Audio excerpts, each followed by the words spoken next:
सह्याद्रीचा सिंह गरजतो, शिवशंभूचा छावा, जगातील प्रत्येक मावळ्याला शिवरायांचाच रावा. सन्माननीय व्यासपीठ, वंदनीय गुरुजन वर्ग व येथे जमलेल्या माझ्या सर्व देश बांधवांना माझा सप्रेम नमस्कार.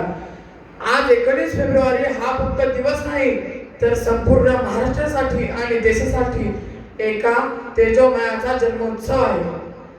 आज आपल्या सर्वांचे आराध्य दैवत प्रौढ प्रताप पुरंदर क्षत्रिय कुलावतंस सिंहासनाधीश्वर महाराजाधिराज शिवछत्रपती शिवाजी महाराजांची जयंती, ज्यांनी शून्यातून विश्व निर्माण केले. मित्रांनो, शिवाजी महाराजांनी केवळ किल्ले जिंकले नाही तर त्यांनी रयतेची मन जिंकली. ज्या काळी सर्वत्र अंधार पसरला होता, परकीय आक्रमणाचा जुलूम होता, त्या काळी शिवाजी महाराजांनी स्वराज्याचे स्वप्न पाहिले आणि स्वराज्य स्थापन केले. महाराज म्हणजे केवळ इतिहास नव्हते. अनेकांना वाटते की शिवाजी महाराज म्हणजे फक्त इतिहास आहे, पण नाही. संकटाच्या छाताडावर पाय देऊन उभा राहण्याची ताकद म्हणजे शिवविचार. पराभवाचा छायेत असतानाही पुन्हा उभा राहण्याची उम्मीद म्हणजे शिवविचार.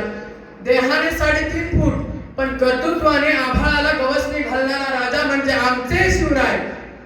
महाराजांचे व्यक्तिमत्व म्हणजे केवळ तलवारीची धार नव्हती, तर ती बुद्धीची जोड होती.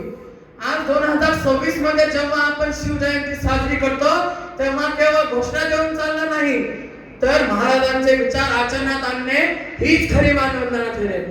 त्यांनी दिलेला स्वाभिमानाचा मंत्र आपण जपला पाहिजे आणि स्त्री सन्मानाची शिकवण ही आपण जपली पाहिजे.